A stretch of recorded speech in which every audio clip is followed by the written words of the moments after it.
Alright folks, now it's finally time to look at Prodhonian macroeconomics.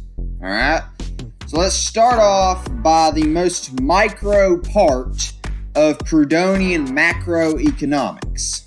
Alright, this is how your daily, weekly, and monthly payments are established.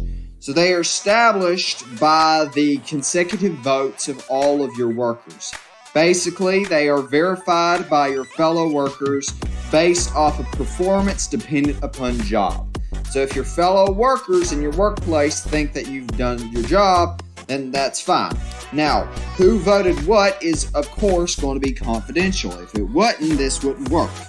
So, there will probably be devices in every workplace that will allow for people to basically grade each other on a 5-color scale based off of their daily performance for that day. Alright?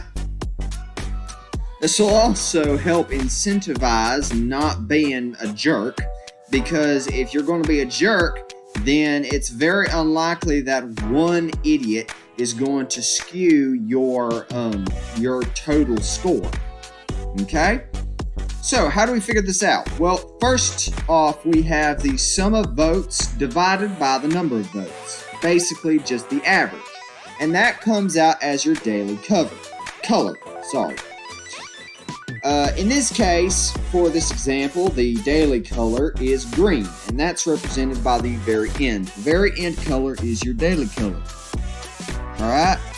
Then, the sum of your daily colors for the week, basically the sum of all daily colors with a limit of 7 max, divided by the limit, equals the overall color of the second color, basically your weekly color. So, in this example, it's again green.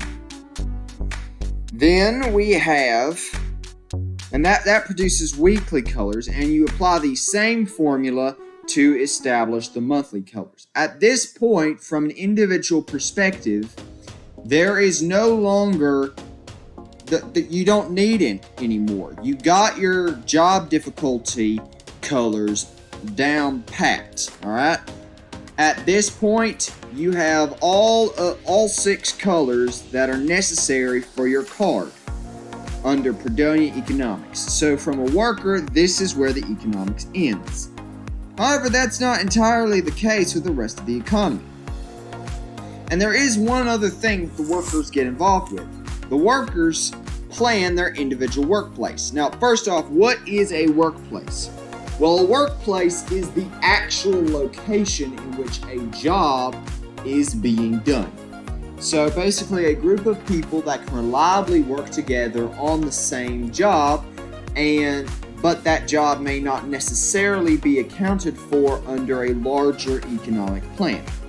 In this case, Prodhonian economics will not work unless this aspect has decentralized planning. So what does that mean? Well, that basically means that all decisions on the workplace level have to be made by a voting consensus, either voting or a consensus of all the workers within that workplace to produce a workplace plan.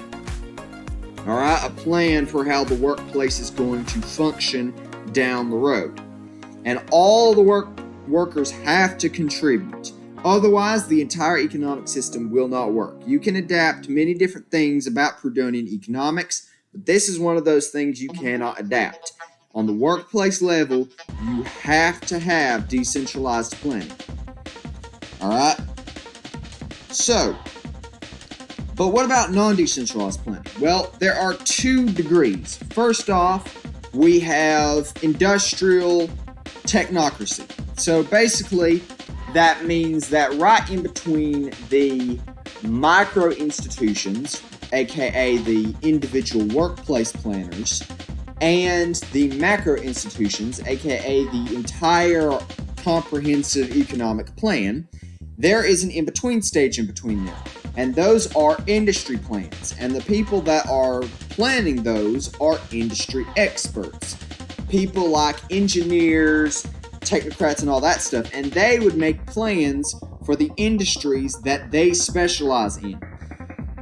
And the reason they are allowed to do that is because they are the most qualified people to make a plan pertaining to their field of expertise.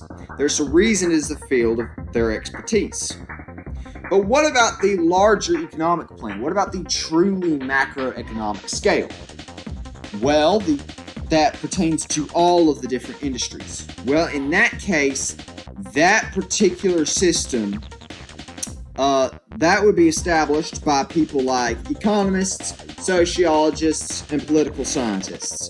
Basically, people whose area of expertise, isn't pertaining to one particular industry per se, but rather pertains to society at large and all the elements of society. And so because their area of expertise is the study of society and how that works, they are the most qualified to produce a plan that would affect society as a whole before trickling down, allowing for a general framework so that individual industry plans could be made on top of that lattice, producing another lattice for the individual workplaces to work off of. Basically, the theory of in Prodhonian economics, the idea is an order of the most qualified. So, economists, political scientists, and sociologists are most qualified to produce macroeconomic policy. Industrial experts are most qualified to dictate policy pertaining to their particular industry. And the workers of a workplace are the most qualified in terms of policy relating to their individual workplaces. And so, from a Prodhonian point of view, you want to make sure that everyone is in charge of the area that they are most qualified in. Alright, I hope you liked this video and I hope you learned something. Like and subscribe if you want to support the channel. See y'all!